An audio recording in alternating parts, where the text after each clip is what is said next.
Okay, so we do 15.3. So we are given a demand function P equal to P0 minus P1 times QF, and a total cost function CF equal to C0 plus C1 QF plus C2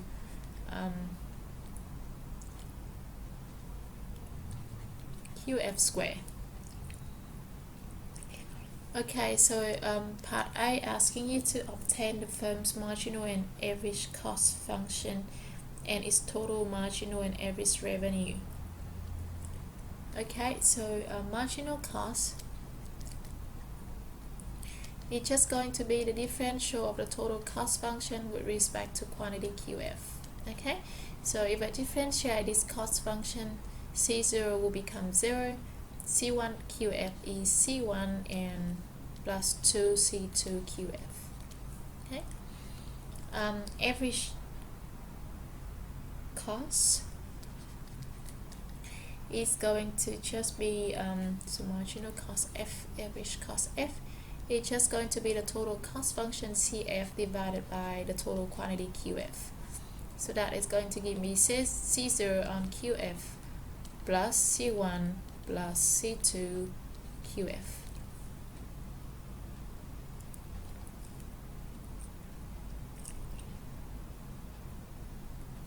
Okay, and the total marginal and the average revenue.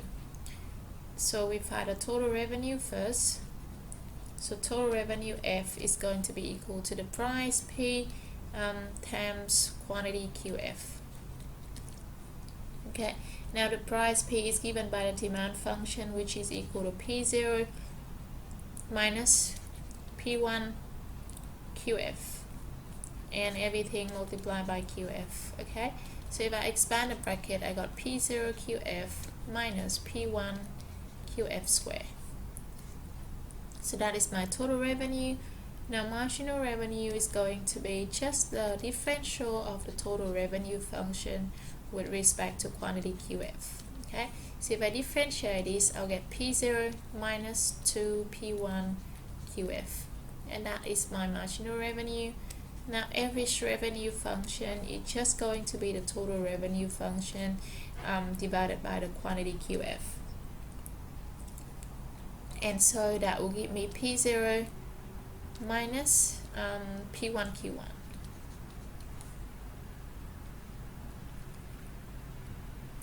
Okay, so part B asking you to calculate the profit maximizing level of output and the price that the firm will charge and the profit that it will make. Okay, so the only thing you have to remember is the profit maximization condition for the firm. Is where the firm is going to produce at the point where marginal revenue is equal to marginal cost, okay, for the firm. So in this case, we have already found that marginal revenue is P0 minus 2P1 times Q, and we also found that marginal cost is C1 plus 2C2 QF.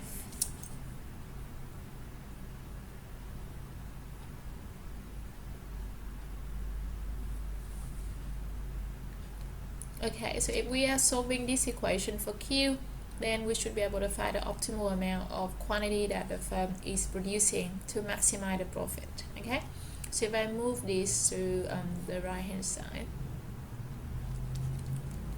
so I got P0 and I move C1 to the left hand side, become negative C1 is equal to 2 P1 QF plus 2 C2 QF. And so therefore P0 minus C1, if I take 2 QF outside the bracket, inside I got P1 plus C2. And so therefore QF is going to be equal to P0 minus C1, everything divided by 2 P1 plus C2. Okay, so this is my optimal quantity that the firm is going to be producing. Now, so what is the price that the firm is going to charge? So if you substitute the optimal quantity into the demand function, then you'll be able to find out the optimal price that the firm will be charging, which is equal to P0 minus P1 and QF. Okay, so that is P0 minus P1 times P0 minus C1 divided by 2 P1 plus C2.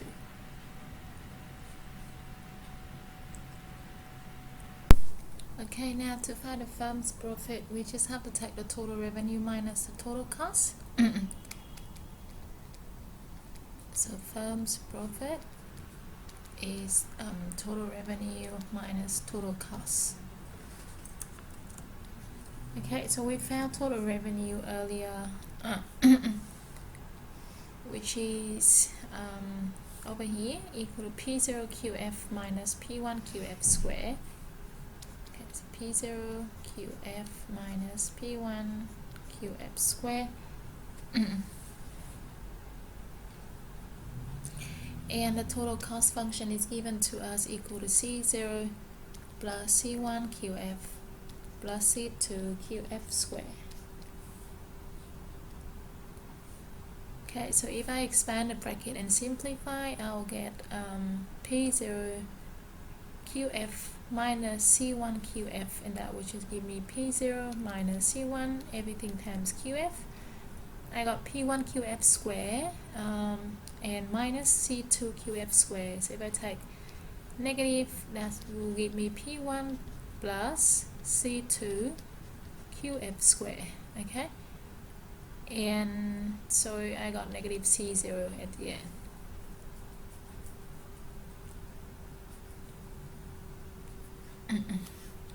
Alright, so knowing the values of QF star that we found earlier, I will just have to substitute into here to find the firm's profit. Okay, and so that would just be equal to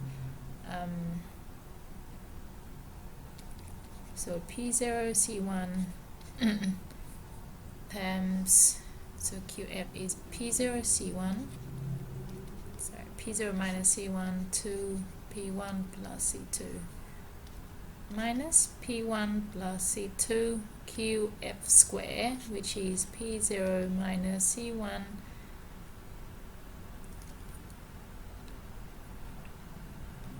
square, and everything divided by 4 P1 plus C2 square. Okay, and minus C0. So now I just have to simplify this. So this will give me P0 minus C1 everything square divided by 2 P1 plus C2, and this P1 plus C2 will cancel with one of the P1 plus C2 on the denominator, so that will just give me P0 minus C1 everything square divided by 4 P1 plus C2, okay, and minus C0. So this simplify this, I will just get so this minus this will just give me P0 minus C1 everything square divided by 4 P1 plus C2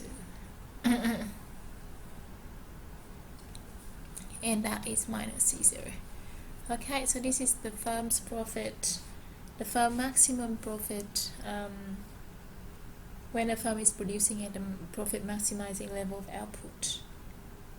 Alright, so part C is asking you to sketch a diagram showing marginal cost, average cost, marginal revenue, and average revenue, and indicate profit maximizing output, the price and the profit on a diagram. Okay, so I will just have a normal diagram over here, where over here I will just have so that is marginal cost, average cost, marginal revenue, and average revenue for the firm, and over here I will have the total quantity QF. Okay, so average, so the marginal cost we found earlier, which is here, okay, is C1. So the first one is marginal cost, which is C1 plus 2 C2 QF. So as you can see, this is just a straight line because this is just a linear function of QF. Okay, so a straight line with a vertical intercept of C1 and a slope of 2C2. So we know that it's going to be increasing. Okay, so to draw a straight line, the easiest way is to just find a horizontal vertical intercept, or you can just pick any two random points and connect those 2 points together by a straight line. Okay, so I will say now vertical intercept is where I make QF equal to 0, then marginal cost is going to be equal to C1, so I know that C1 is vertical intercept. Okay, so I will just put any random point, say this over here, C1. Okay, now so horizontal intercept is where I make, or I just get another random point, and in this case, because I do not know the values of C1 and C2, so an easiest way is just draw a straight line starting from the vertical intercept going all the way up like this. Okay, and we know that the slope of this one is just going to be equal to 2C2. Alright, so this is the marginal cost. Alright, and the slope is 2C2. Okay, so the next one is the average cost. So average cost for the firm is just going to be equal to C0 on QF plus C1 plus C2 QF. Okay, so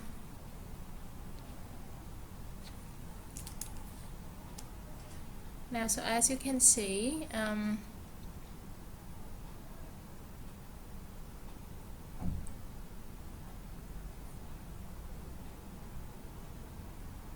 when Q, so as you can see, when Q is going to 0, then the whole function is going to infinity. So we know that it is approaching the vertical intercept. Okay, so when QF is approaching 0, then average cost is approaching infinity.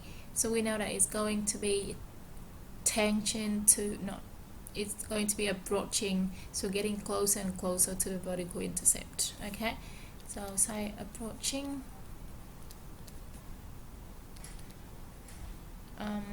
the y-axis. Okay, and now we just have to come up with a few more points, and then we should have a rough idea. Okay, so the second thing we would like to do is to find the minimum or the maximum point, okay, which is a stationary point. So by doing that, we should be able to see roughly how the graph is going to look like. So we find a first order condition where we differentiate the average cost function with respect to QF and make it equal to 0. Okay, so if we differentiate this, we get negative C0 on QF square. Now, if anyone who doesn't know how to get this, you basically C0 on QF is just C0 times QF to the power negative 1. Okay, so using the power rule, you should be able to get something like this. And differential of C1 is just 0, and differential of C2 QF is going to be C2. And I would like to make this equal to 0. Okay, so therefore, solving this equation, I will get C0 on QF square equal to C2, so therefore QF square equal to C0 on C2, and so therefore QF is going to be equal to the square root of C0 on C2.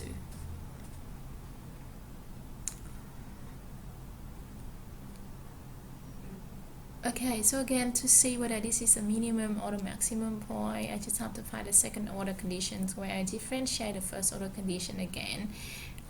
So remember, this thing, you just basically treating this as negative C0 times QF to the power negative 2. So if I differentiate this thing again, I'll get negative C0 times negative 2 QF to the power negative 3.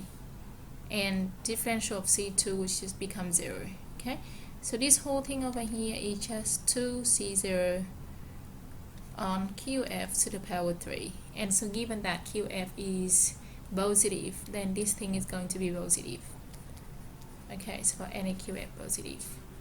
So if the second order condition is positive all the time, then we know that the QF we found over here is a minimum point.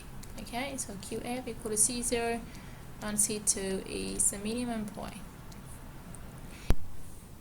Okay, so if I substitute the value of QF back into my average cost function ICF over here, I will be able to find the minimum value of the average cost. Okay, so the average cost F minimum is going to be equal to C0 divided by QF, which is square root of C0 and C2 plus C1 plus C2 times square root of C0 and C2.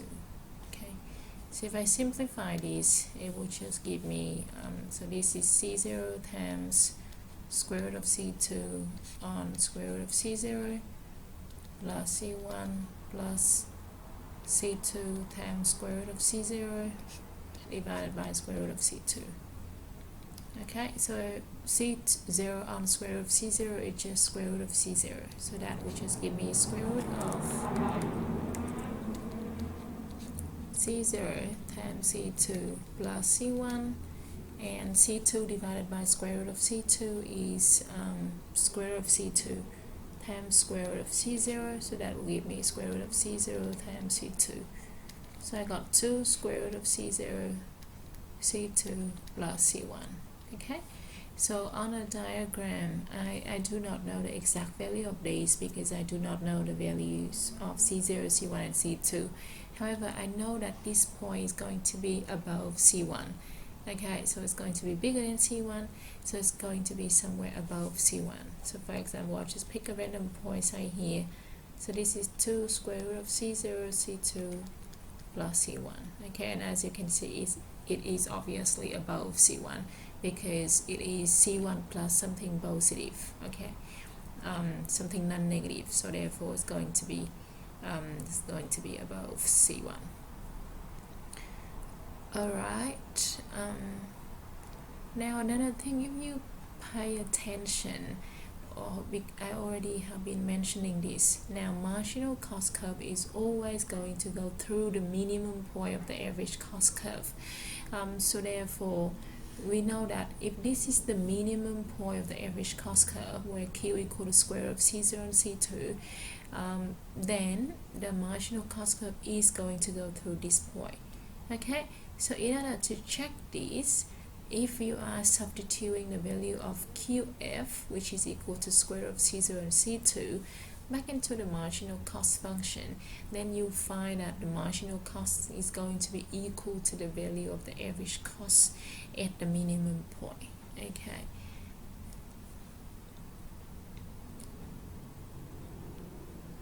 Okay, so I'll say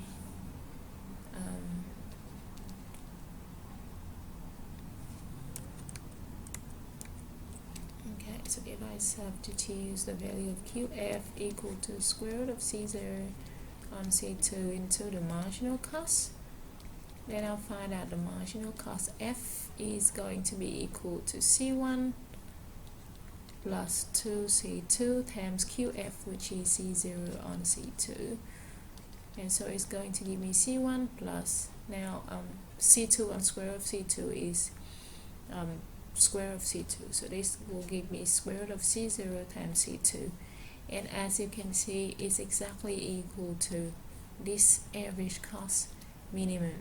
Okay, so we know that at this minimum point, the average cost is going to be equal to the marginal cost. Okay, so therefore, when you draw a diagram, you have to make sure that the margin, this point is also lying on the marginal cost. So therefore, this is going to be the minimum point where Q equal to square root of C0 and C2. Okay, so that is how you draw it. Okay, we do not know the value of all of these, however we need to know all of the properties. Okay, so in order to draw it precisely, so we know that it's going to go through, so this is the minimum point on the average cost curve, and it also lying on the marginal cost curve. Okay, so when you draw a diagram, now it should be straightforward, that we know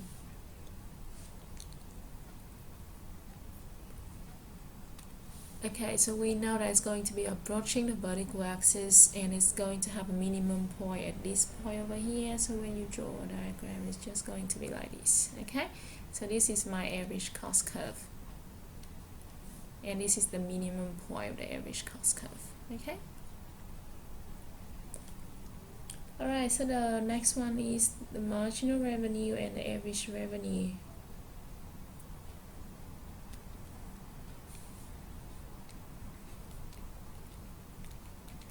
Okay, so the marginal revenue we found earlier is P0 minus 2P1 times Q.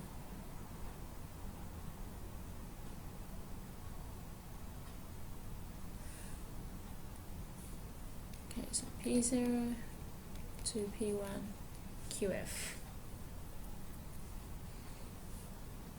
Alright, so again, as you can see, this is just a linear function of QF, so therefore it's just going to be a straight line, okay, with the vertical intercept of P0 and the slope of negative 2P1. So it's going to be a downward sloping line with a slope of negative 2P1.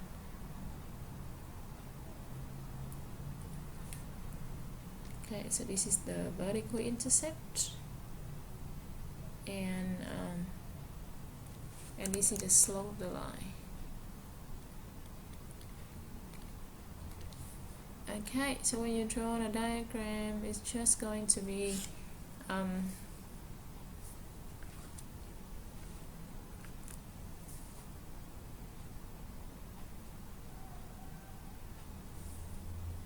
okay, it's just going to be having a vertical intercept of P0, so I would assume that is just somewhere over here.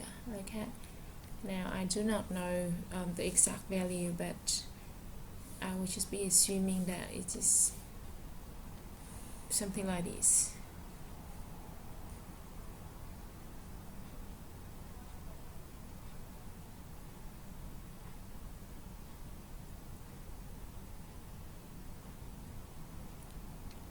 Okay, so outside this is marginal revenue F. Okay, so the slope of this one is negative 2P1. Alright, and so the last one is the average revenue, where it's equal to P0 minus P1 QF, okay, which is what we found earlier. Now here, okay, again, as you can see, this is just a linear function of QF, so again it's just a straight line with the vertical intercept of P0, which is exactly the same as the vertical intercept of the marginal revenue, and the slope of negative P1. So again, it's downward sloping, and as you can see, the slope of this is just half of the slope of the marginal revenue. Okay, so therefore average revenue is going to be flatter, and the slope would just be half of the slope of the marginal revenue. So in terms of a diagram, it's going to be starting from the same vertical intercept and having half of the slope. Okay, so this is the average revenue curve with the slope of negative P1. Okay, so as you can see, it is twice as flat as the marginal revenue because the slope is half of the slope of the marginal revenue. Alright, so indicate on the diagram the profit maximizing output and the price and the profit. So the profit maximizing output is where the marginal revenue equals the marginal cost. So I got marginal cost line is here, marginal revenue is here. So this point over here is going to be the profit maximizing point. Okay. Okay, I'll use a green point. Okay, so the profit maximizing point is where marginal revenue is equal to marginal cost.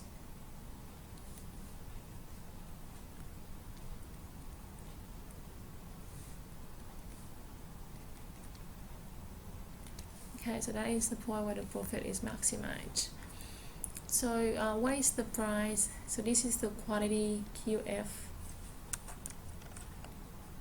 star at which the profit is maximized. Okay, and as we found earlier, that is going to be here, alright, which is P0 minus C1 divided by 2 on P1 plus C2. That is the optimal quantity that is maximizing the profit. Okay, and the price corresponding to this quantity. So if you are going to find a price, then we know that the price is going to be equal to P0 minus P1 times QF. Okay, and as you can see, it is exactly the average revenue which is here. Okay, now this is equal to the price function, okay, which is P0 minus P1 times QF.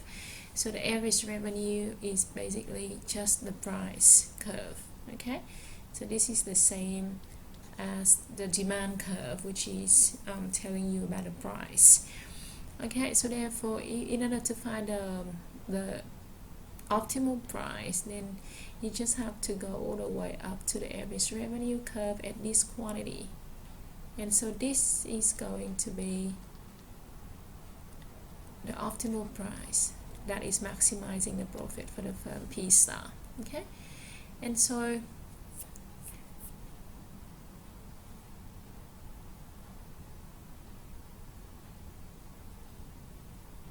so this at this quantity over here, now this is the price per unit that the firm is going to charge. Now at this, with this quantity corresponding to the average cost function, this is going to be the cost for the firm, okay, which is the average cost for the firm, which is the cost per unit. So the difference between, so this is average cost star, so the difference between the price and the average cost is going to be the profit per unit for the firm. Okay, so remember, the firm's profit is going to be equal to the total revenue minus the total cost. Okay, just like what we found earlier, and total revenue is just the average revenue times the total quantity QF. Yeah, and the total cost is just going to be the average cost times the total quantity QF. Okay, so therefore the difference between average revenue and the average cost, everything multiplied by QF. Okay, so the difference between average revenue and the average cost, or the difference between the price, okay, where average revenue is just going to be equal to the price, okay, is the profit per unit, and if you multiply by the total quantity sold by the firm, you get the total profit. Okay, so in terms of a diagram, that is just going to be the difference between the price and the average cost over here multiplied by the total quantity QF. So that is just the rectangle, so the area of the profit is just going to be the rectangle over here by the difference between the price and the average cost multiplied by the total quantity sold by the firm. Okay, so this is the firm's profit pi star.